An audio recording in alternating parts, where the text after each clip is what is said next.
hari ini. Ya, jadi kalau kalian nanti ambil di warna kuning, berarti kalian hari ini lagi happy. Mungkin baru dapat pacar baru, dapat duit jajan tambahan atau apapun itu, ya kan? Kenapa tuh ya?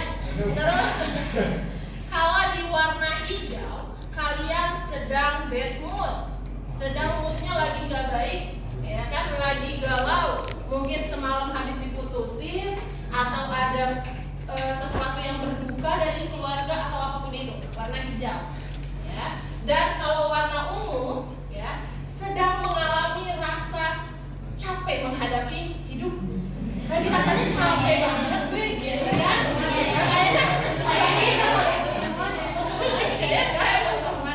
Oke, saya nggak akan melihat kalian mengambil apa, jadi silakan kalian taruh buku literasi di depan sambil mengambil sticky note ini. Ya, jadi nanti setiap orang pasti punya sticky note-nya masing-masing. Oke, bisa? Yuk, boleh sambil dikumpulin bukunya di depan. Kuning happy, hijau tidak happy, dan ungu lagi capek. Ya, langsung kumpulin aja. Atau ngambil aja. Bang banyak itu. Dasar bocah Gen Z ungu semua. Satu. Kami sini cowok. Ayo ini gue bagi. Ya, oke, Rahel, silakan ambil Hel. Mau yang mana? Sedang mengkondisikan gambar. Ayo, Carlos. Ya, lagi happy tuh. Ini apa? Asik lagi banget. Nia, yang mana Nia? Iya, dah, sok ambil. Oke, sudah deh. Ada yang mau ambil? Akbar. Oke, ngambil semua. Editor. Coba silakan dilihatkan kalian lagi di fase yang mana.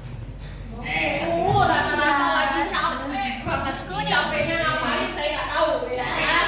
Oke, ada warna yang berbeda dari. Gua aja. Warna apa? Glenn.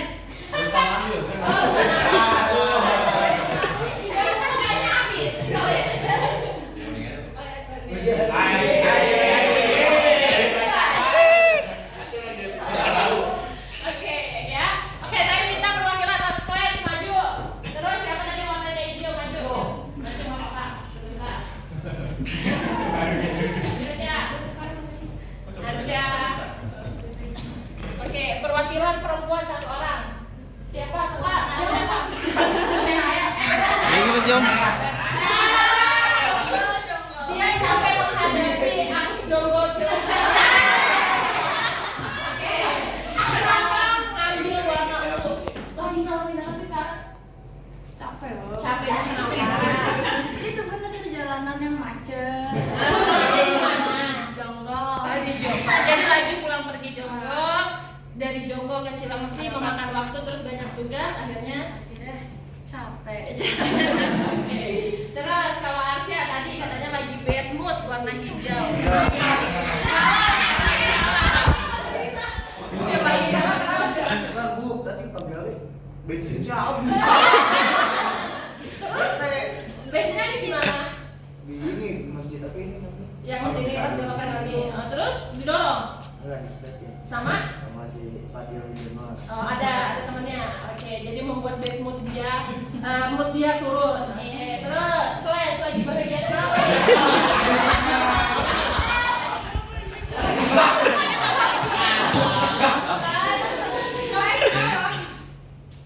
Ini Bu. Sama cewek.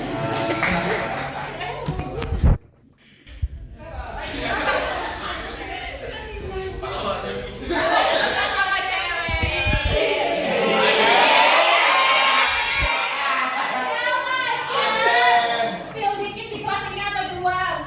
Di luar. Oh, di luar. Oke, mungkin sekarang dia belajarnya pakai semangat karena tadi lagi berbunga-bunga. Ya, oke, boleh tepuk tangan untuk 3 teman.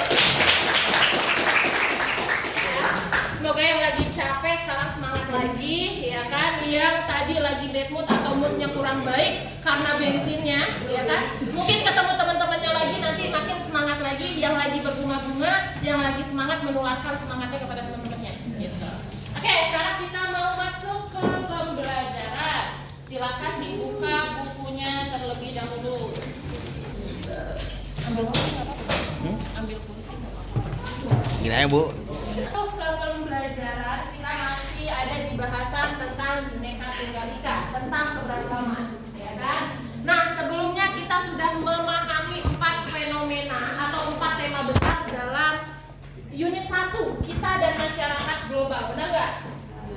Ada yang masih ingat kita telah membahas apa aja? Tema 1, kita menggambarkan apa? Globalisasi. Ya, tentang globalisasi. Tema gambaran pertama kita membahas tentang apa? Ya, yang tim 1 membahasnya apa kemarin? Yang maju. Ya. Mengapa kita menjadi bagian dari warga dunia? Ya kan? Kalian sudah maju ke depan, sudah berbicara tentang apa itu globalisasi. Kenapa posisi kita menjadi bagian dari warga dunia? Yang kedua tentang apa? Nih bagian sini nih. Aspek-aspek bagian sini ya? Sini, oh ya bagian sini. Aspek-aspek dalam kehidupan kita terkait fenomena global. Baik aspek apa? Ekonomi, politik, sosial budaya dan lain sebagainya, ya kan? Adapun kelompok yang sini membahas tema tentang dampak, baik dampak positif ataupun negatif di berbagai bidang. Dan yang terakhir adalah membahas tentang bagaimana sih Pancasila menjadi sebuah identitas atau jati diri bangsa Indonesia di tengah arus globalisasi. Nah, itu jangan dilupain. Nah, terakhir kita juga membahas ada sebuah respon 3 kelompok yang berbeda menghadapi arus globalisasi. Ada yang masih ingat? Masih. Kelompok 1 adalah kelompok rejeksionis. Bagaimana kelompok rejeksionis menghadapi arus globalisasi? Menolak. Dia menolak mentah-mentah segala produk globalisasi. Dia tolak mentah-mentah karena apa? Ya, karena dia berpikir ketika ada produk globalisasi masuk, itu akan merubah tatanan susunan masyarakat yang ada. Akan ada perubahan. Kebudayaan-kebudayaan lokal akan semakin tergerus. Nah, ini contoh respon kelompok pertama. Misalnya ada di mana? Di Baduy, di Dayak, di Baduy, ya di masyarakat adat. Yang kedua, ada kelompok apa? Apa? Menikmat tanpa dijangka. Oke, dia menerima semua arus globalisasi tanpa dia membabi buta semua yang masuk ke Indonesia semua diterima. Contohnya, misalkan di luar negeri ada budaya child free, ya, sama kita nggak ditelaah apakah ini sesuai dengan nilai Pancasila atau tidak, tapi kita langsung konsumsi, kita langsung terima, kita ikut-ikutan try apa child free tersebut, ya kan? Tanpa kita memperhatikan apakah ini sesuai sama nilai Pancasila atau tidak. Yang ketiga, adaptif. Bagaimana tuh adaptif? Menerima, tetapi filternya pakai apa? Pancasila. Pakai nilai-nilai Pancasila. Yang kena filter, yang bisa diterima di masyarakat kita, yuk kita kolaborasikan dengan budaya-budaya yang ada di kita. Maka dari itu, unit 2 kita akan membahas mengenai kolaborasi budaya, ya kan? Nah, di sini kalian bertujuan untuk apa? Menemukan manfaat adanya kolaborasi budaya itu apa sih manfaatnya, ya kan? Terus bagaimana cara mengkolaborasikan keberagaman budaya yang ada di Indonesia? Sebenarnya ini adalah materi kalian kelas 10. Ada yang masih ingat nggak materi kolaborasi budaya? Masih. Ya kan di kelas 10-nya ngapain? Bikin video. Ya, kalau yang sama saya bikin video, yang nggak sama saya ya, yang merangkum pun pasti sudah paham. Oh, pengertian kolaborasi itu seperti apa? Bagaimana? Nggak ada.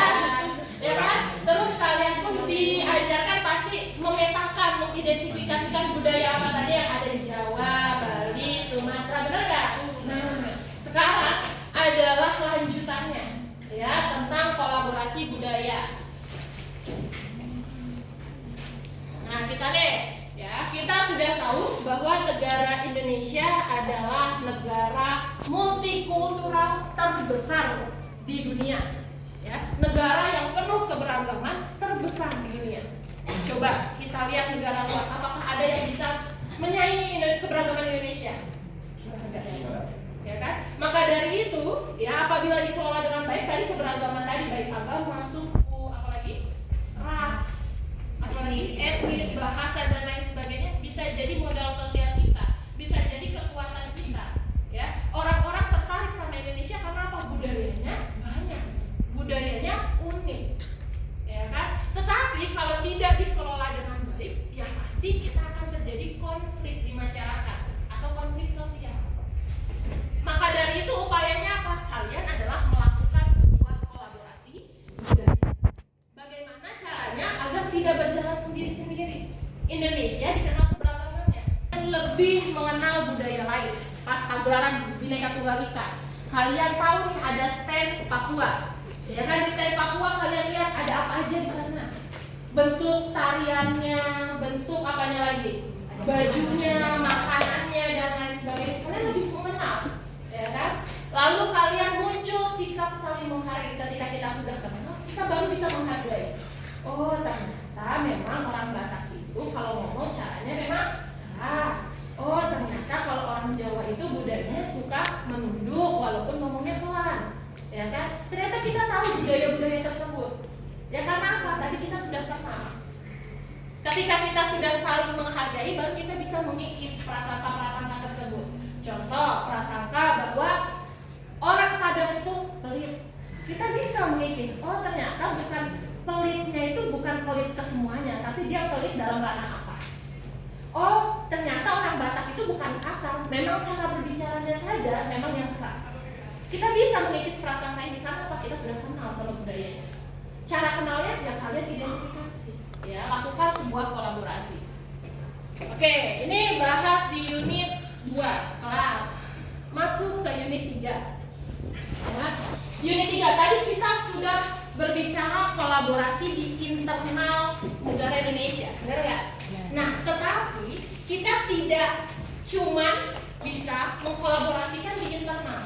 Kita perlu ke eksternal, perlu ke luar negeri untuk melakukan interaksi budaya Nusantara di kancah dunia. Karena apa? Kalau kita tidak melakukan itu, negara kita akan menjadi negara tertinggal, negara yang kurang up to date, negara yang ketinggalan zaman dan lain sebagainya. Maka kita perlu interaksi budaya kita di kancah dunia, ya kan? Nah, caranya seperti apa? Di sini. Ya, kemarin kita sudah membahas tentang globalisasi.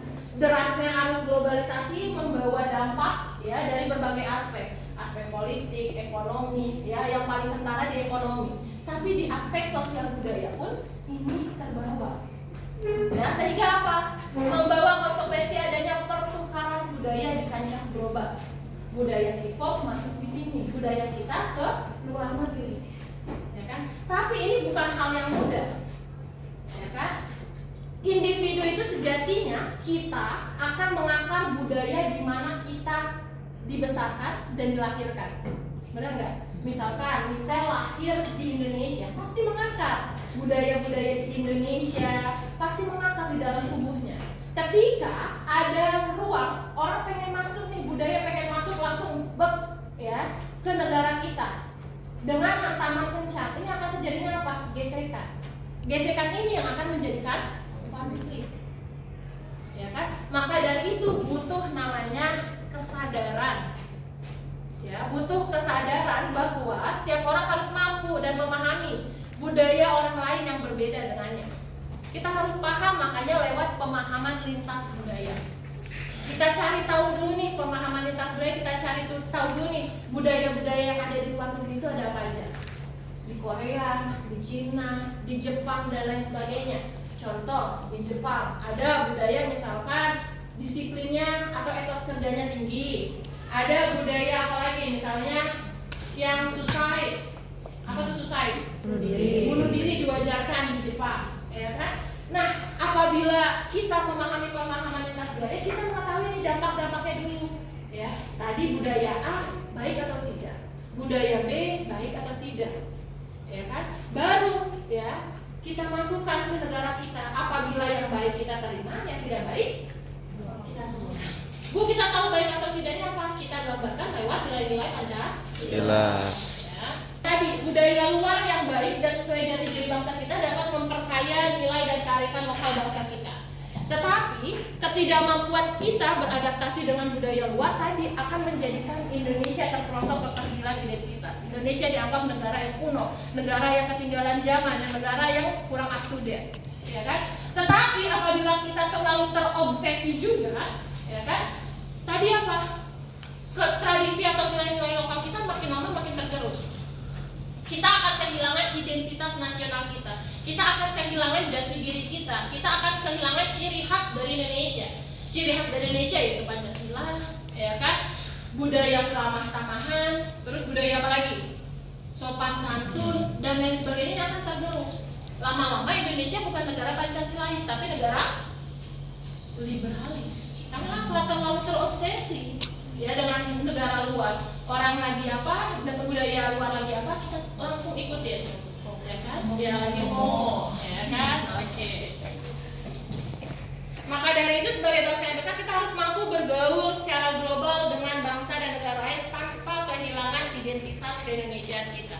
Identitas kita apa? Ya Pancasila, ya kan? Nah di sini ada cara. Caranya adalah kalian berpikir global dan bertindak lokal. Berpikir kalian global, tapi bertindaknya lokal. Suatu sikap cerdas bijaksananya adalah kalian melestarikan apa yang baik dan mengadopsi hal-hal yang lebih baik dari luar negeri ke negara kita. Kalian pernah dengar istilah globalisasi? Kalau asimilasi, akulturasi pasti sudah dengar. Globalisasi ada yang sudah pernah dengar, ada yang sudah tahu globalisasi apa? Nggak tahu. Ya kalau globalisasi itu adalah suatu bentuk, ya kan, melokalisasikan ya budaya luar ke negara kita dengan cara menyesuaikan budaya lokal. Ada yang bisa kasih contoh? Budaya luar nih masuk ke negara kita, kita sesuaikan dengan budaya lokal. Ayo, ada yang bisa kasih contoh? Sehingga tadi budaya lokal ini nggak tergerus, nggak termakan oleh zaman, tapi bisa terus eksis sampai sekarang. Apa tuh? Ada yang bisa kasih contoh? Kalian pasti ada di sekitar kalian juga. Bisa dari makanan, bisa dari kebudayaan, seni-senian dan lain sebagainya. Ya misalnya kayak kemarin kita pas nampil itu ya gala, kita pakai batik terus kita pakai atasannya kayak blazer gitu. Jadi lebih modern sama. Iya. Kebaya atau batik gimana caranya kebudayaan lokal batik atau kebaya ini terus eksis di zaman anak muda sekarang. Ya kan? Kita combine dengan apa? Budaya dari luar. Oh, pakai blazer, oh pakai jeans. Ya kan? Itu namanya globalisasi. Jadinya anak-anak muda masih mau nih ke mall pakai kebaya dan pakai jeans. Bisa pakai kebaya, bisa pakai batik dan jeans. Nggak harus pakai kebaya sama kain jari. Benar nggak? Kan kalau kebudayaan lokal kita pakai kebaya ya pasangannya kain jari. Nah, seperti itu. Ada lagi. Dari makanan deh, makanan. Ayo makanan. Simpelnya gini. Sekarang kalian pernah ke KFC, McD? Pernah. Rasanya ada rasa apa sih biasanya? Gulai. Terus apa lagi? Rendang. Ya, yang itu notabene adalah kebudayaan lokal. Rendang, gulai. Gimana caranya anak-anak mudanya suka, gitu kan? Bisa terus makan konsumsi dan si gulai sama rendang ini nggak jadi terdapat jadi punah, gitu kan? Akhirnya apa? Akhirnya dikombin dengan apa tadi menu di KFC, di McD, yaitu nasi rendang, pakai rendang, sausnya atau apanya. Ataupun misalkan burger rendang, ya kan? Burger notabene adalah budaya dari luar, bukan dari Indonesia, ya kan? Burger tapi rasa rendang. Jadi anak-anak muda sekarang suka. Oh, kita pengen makan burger rasa rendang yuk, ya kan? Karena apa? Sekarang anak-anak suka burger dibandingkan orang makan nasi pakai rendang, kayak gitu. Ya kan? Ada lagi dari seni musik, seni ya, ada lagu latih. Oh, ya kan? Dia pakai bahasa Inggris tapi instrumennya banyak Jawa. Biar apa? Biar ini budaya-budaya lokal dari Jawa ini nggak punah. Ya kan? Dikombin, itu namanya globalisasi. Berpikir sikap cerdas dan bijaksana kalian. Berpikir global, bertindak lokal. Ya kan? Nah, bukan sikap bijaknya apa ketika tadi kalian menolak mentah-mentah atau meniru secara membabi buta produk dari globalisasi tersebut. Adalah menyesuaikan tradisi-tradisi atau budaya lokal, ya kan, terhadap budaya luar yang masuk. Bu, gimana kita mau menyesuaikan? Kita aja nggak tahu ya kearifan lokal atau tradisi lokal kita seperti apa. Yang kita tahu cuma budaya luarnya aja, benar nggak? Budaya luar apa kita tahu, tapi tradisi atau kebudayaan lokalnya kalian nggak tahu. Maka dari itu saya di unit 4 ini pengen ngajak kalian melihat sebuah video tentang suatu kondisi merawat tradisi lokal dalam kebinekaan di masyarakat Kampung Naga. Bagaimana masyarakat Kampung Naga ini menjaga kelestarian alam? Ada yang sudah pernah mendengar Kampung Naga? Atau tradisi lokal dari masyarakat Kampung Naga? Nanti kalian silakan simak apa tradisi-tradisi lokal yang masih mereka jaga sampai sekarang, dan nanti saya akan tanya jawab kepada kalian. Kampung Naga terletak di Tasikmalaya, Jawa Barat, merupakan suatu perkampungan yang dihuni oleh sekelompok masyarakat yang sangat Itu tempat kampung adat namanya, bukan tempat pariwisata. Jadi bedanya adat dan pariwisata memang beda. Kalau pariwisata itu melainkan tontonan, cuma diperlihatkan aja dan mungkin ada tiket masuk perorangan dan bebas di dalam. Jadi kalau di adat itu bisa disebut kunjungan, segala sesuatu masih mengandung makna atau filosofi tersendiri, apalagi kalau di adat sudah melarangkan.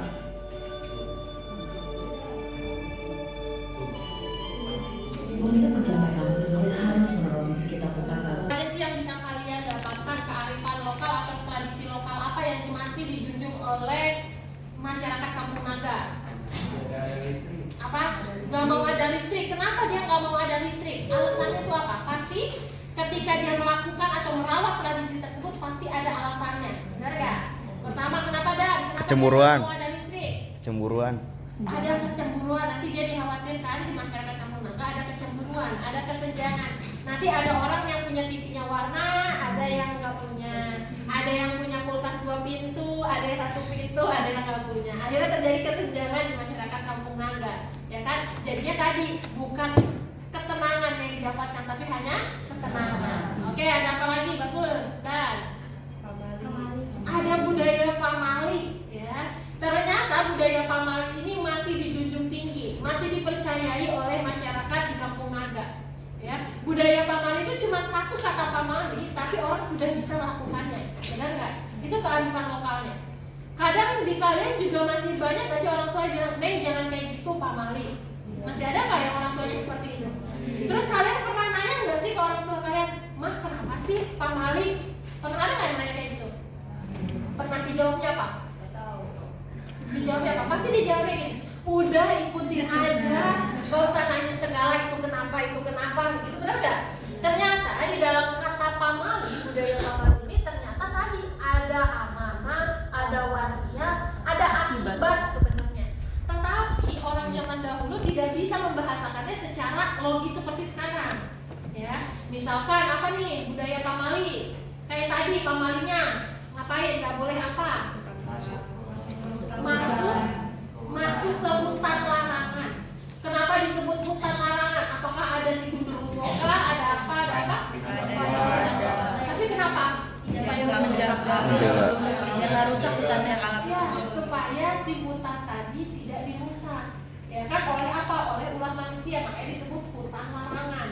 Ya kan, bukan hal-hal yang mistis, tapi orang-orang sana nggak boleh mengambil sesuatu dari hutan karena apa? Hutannya nanti lama-lama akan tergerus. Kalau hutannya sudah tidak ada, Kampung Naga akan apa? Longsor. Makanya terbukti sampai sekarang Kampung Naga masih tetap ada. Gitu. Terus ada apa lagi tadi? Hajat sasi. Ada apa? Hajat sasi. Terus ada apa lagi? Tipe bangunannya, tipe rumahnya. Tadi ada yang perhatiin nggak sih? Mereka ada aturan bangunannya itu harus menghadap ke sebelah mana? Kenapa? Tahu nggak kenapa? Karena di sana itu ibaratnya mereka itu harus hadapnya ke sini agar berhadapan-hadapan. Jadi tidak ada individualisme. Jadi semua masyarakat bisa berinteraksi, bisa menyapa satu sama lain. Rumahnya tidak belakang-belakangan atau tidak pinggir-pinggir, tapi kita bisa sama-sama interaksi. Itu adalah maknanya. Dan masih banyak lagi tadi kesederhanaan, kemandirian dari masyarakat Kampung Naga yang membuat masyarakat Kampung Naga masih tetap sejahtera. Bukan beda konteks, Bu. Kalau masyarakat adat Kampung Naga ini memang menolak mentah-mentah, Tapi kan kalau kita, ya kan, kita hidup yang memang sudah banyak produk globalisasi yang masuk.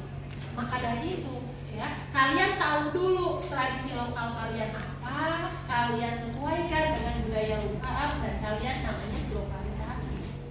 Ya, paham? Paham. Oke, sekarang saya pengen minta kalian akan dibuat 3 kelompok. Cowok 1 kelompok, yang cewek jadi 2 kelompok. Gimana yang cewek mau pembagian 2 kelompoknya? Mau saya yang bisa atau sesuai kalian? Terserah. Sesuai kalian. Ya, silakan berkumpul. Nanti kalian akan mencari ya sebuah kearifan lokal. Ya, membuat sedikit poster tentang kearifan lokal yang ada di Indonesia seperti apa. Baik tentang kearifan lokal tadi seperti tadi tentang melestarikan alam, ada juga dicontoh di buku halaman 132 tentang kearifan lokal menjaga kerukunan antar kelompok masyarakat.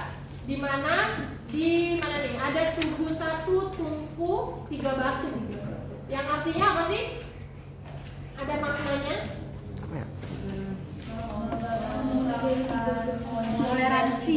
Iya, tentang toleransi agama di satu daerah. Ada 3 agama yang hidup berdampingan langsung dan ditandai dengan tugu batu tersebut. Ada 3 agama yang bersatu, berhidup berdampingan harmonis.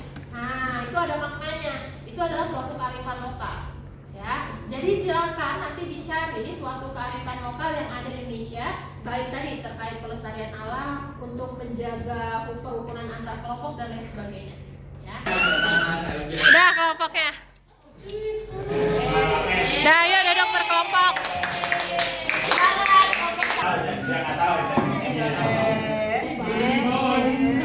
Jadi kalau yang itu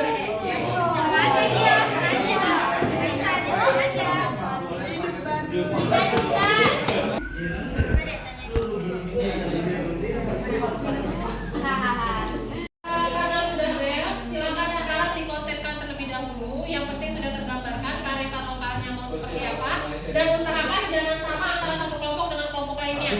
Ya kan? Jadi siapa cepat dan sudah.